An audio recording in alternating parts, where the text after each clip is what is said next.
Hello friends, welcome back to my YouTube channel. মই অনুৰাগ শৰ্মা আপোনালোক সকলোকে পুনৰবাৰ স্বাগতম জনাইছো মোৰ YouTube চেনেলটোলৈ। আজি মই আপোনালোকৰ সন্মুখত এটা নতুন ভিডিঅলৈ উপস্থিত হৈছো আৰু আজিৰ ভিডিঅ'ত মই আপোনালোকৰ সৈতে শ্বেয়াৰ কৰিম অসম লোক সেৱা আয়োগ আসাম পাব্লিক সাৰ্ভিস কমিশনৰ এখন নটিফিকেশন APSCৰ ফালৰ পৰা। সো ইয়াতে নটিফিকেশনটো হ'ল যিসকলে inspector of factories Assam under labour welfare ডিপাৰ্টমেণ্টত এপ্লাই কৰিছিলে যিসকল কেণ্ডিডেটছ আছে তেওঁলোকৰ কাৰণে APSCৰ ফালৰ পৰা স্ক্ৰিনিং টেষ্ট OMR বেছডৰ এখন নটিফিকেশন আহিছে আৰু স্ক্ৰিনিং টেষ্টটো আপোনালোকৰ হ'ব 8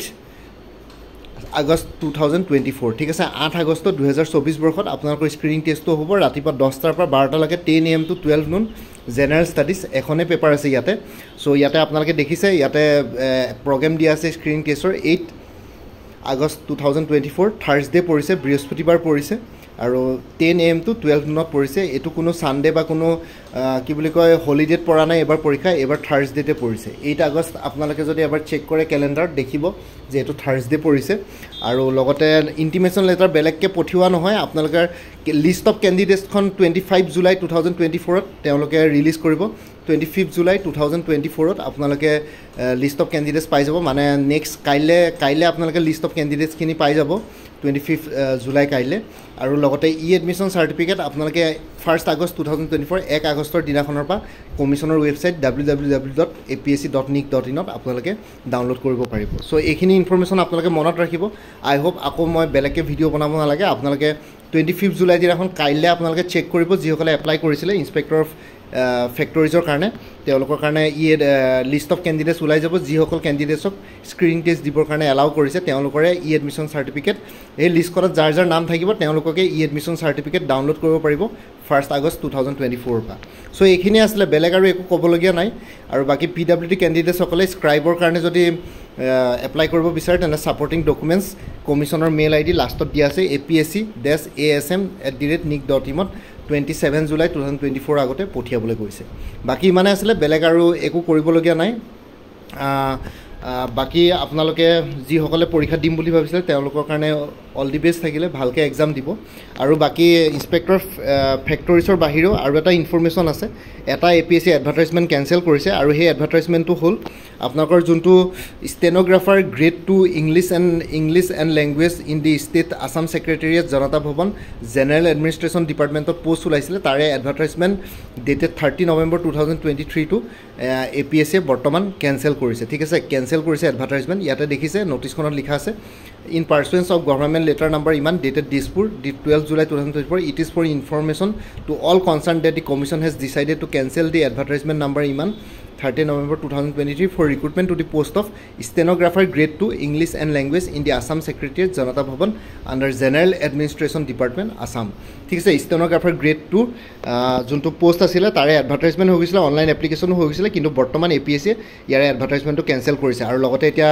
নেক্সট এডভাৰটাইজমেন্ট কেতিয়া ওলাবা বা কি হ'ব একো জনোৱা নাই হেতু আপোনালোকে পিছত আৰু কিবা ইনফৰমেশন পালে মানে মই জনাম বাকি এজ অফ নাও এই বস্তুটো গুটেই ৰিক্ৰুটমেন্ট প্ৰসেছটো কেনসেল কৰিছে এই পোষ্টটো ষ্টেনোগ্ৰাফাৰ গ্ৰেড 2 আৰু বাকি এইখিনিটো হৈ গল এতিয়া খালি মই কোৰ্স বিলাকলৈ আহিছো আপোনালোকে যদি কোনবাই মোৰ পৰা আগতে কিবা কোৰ্স লৈ থৈছিলে এবাৰ জনাই দিব কিন্তু এতিয়া বৰ্তমান এভেইলেবল কোৰ্সেছ বিলাক হ'ল APSC assistant accounts officer APDCL AGCৰ কাৰণে ফুল কোৰ্স এভেইলেবল আছে জেনাৰেল ইংলিছ পেপাৰখন কভাৰ হ'ব জেনাৰেল নলেজ কভাৰ হ'ব আৰু ম্যাথমেটিক্স ডেসক্ৰিপটিভ পাৰ্টটো কভাৰ হ'ব আৰু লগতে একাউন্টেন্সি কোৰ সাবজেক্ট যোনটো আছে তাৰ কাৰণে মই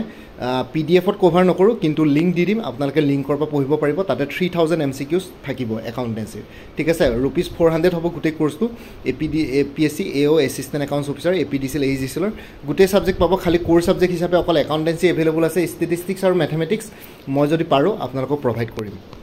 বাকি APSC ৰিসাৰ্চ এসিস্ট্যান্ট ফাইনান্স ডিপাৰ্টমেন্টৰ ফুল কোৰ্স এটা এভেইলেবল আছে 400 ত APSC CC প্ৰিলিমিনাৰী 2024-25 ৰ ফুল কোৰ্স এটা এভেইলেবল আছে 400 ত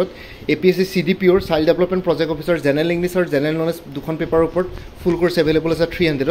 আসাম ডাইৰেক্ট ৰিক্ৰুটমেন্ট ADRE 2.0 ৰ ফুল কোৰ্স এভেইলেবল আছে 350 ত উইমেন এণ্ড চাইল্ড ডেভেলপমেন্টৰ ষ্টেটিষ্টিকেল এসিস্ট্যান্টৰ ফুল কোৰ্স এভেইলেবল আছে 350 ত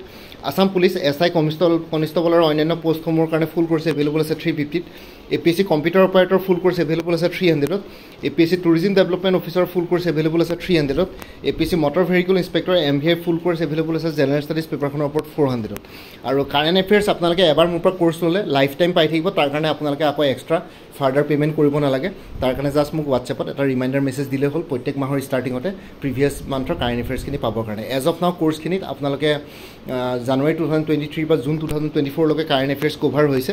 MCQ ফৰ্মেটত আছে প্লাছ এক্সপ্লেনেশ্যন আছে আৰু য'ত এক্সপ্লেনেশ্যন লাগে তাত এক্সপ্লেনেশ্যন লাগে আছে য'ত ষ্টেটমেণ্ট বেছ কুৱেশ্যনছ দৰকাৰ ষ্টেটমেণ্ট বেছ কুৱেশ্যনছ আছে মেথছ ৰিজনিং এপ্টিটিউড এইবিলাকত আপোনালোকে ষ্টেপ বাই ষ্টেপ এক্সপ্লেনেশ্যন ফৰ্মুলা চব পাই যাব কোনোবা যদি ইণ্টাৰেষ্টেড কেণ্ডিডেটছ আছে তেতিয়াহ'লে এই হোৱাটছএপ নাম্বাৰটো 9706557851 এই হোৱাটছএপ নাম্বাৰটো মেছেজ কৰি জনাওক আপোনালোকক কোনটো কোৰ্ছ লাগে আৰু লগতে ইয়াতে যোনটো হোৱাটছএপ নাম্বাৰ দি আছে সেইটোত অনুগ্ৰহ কৰি কল নকৰিব সেইটো জাষ্ট হোৱাটছএপ মেছেজৰ কাৰণে এভেইলেবল কলৰ কাৰণে এভেইলেবল নহয় আৰু বাকী এই কোৰ্ছখিনিৰ কথা এই ভিডিঅ'টোৰ ডেছক্ৰিপশ্যন আৰু কমেণ্ট ছেকশ্যনত এবাৰ উল্লেখ কৰি দিছোঁ আপোনালোকে ভিডিঅ' ডেছক্ৰিপশ্যন আৰু কমেণ্ট ছেকশ্যন চেক কৰক তাতো কোৰ্ছখিনিৰ বিষয়ে পাই যাব বাকী ইমানে আছিলে এইখিনি জনাবৰ কাৰণে ভিডিঅ'টো বনালোঁ আৰু মোৰ আৰু এটা চেনেল আছে অসম আইকিউ বুলি সেই চেনেলটোৰ লিংকটো এই ভিডিঅ'টোৰ ডেছক্ৰিপশ্যনত দি দিছোঁ আপোনালোকে সেইটো চেনেলটো ছাবস্ক্ৰাইব কৰি ল'ব পাৰিব চ' ভৱিষ্যতলৈ এনেকুৱা ধৰণৰ কম্পিটিটিভ এক্সামছবিলাক দিয়াৰ ক্ষেত্ৰত আৰু অলপ এক্সট্ৰা গাইডেঞ্চ পাই যায় বাকী মোৰ ভিডিঅ'ছবোৰ চাই যদি ভাল পায় মোৰ চেনেলটো ছাবস্ক্ৰাইব কৰি ল'ব আৰু লগতে আপোনালোকৰ যিমানখিনি ফেমিলি ফ্ৰেণ্ডছ ৰিলেটিভছ আৰু চিনাকি এক্সপিৰিয়েঞ্চ আছে তেওঁলোকৰ লগত মোৰ চেনেলটো শ্বেয়াৰ কৰিব লগতে কমেণ্ট ছেকশ্যনত জনাব কিবা যদি কুৱেশ্যন থাকে ডাউট থাকে মই নিশ্চয় আপোনালোকৰ কুৱেশ্যনছ আৰু ডাউটছবিলাকৰ ৰিপ্লাই দিবলৈ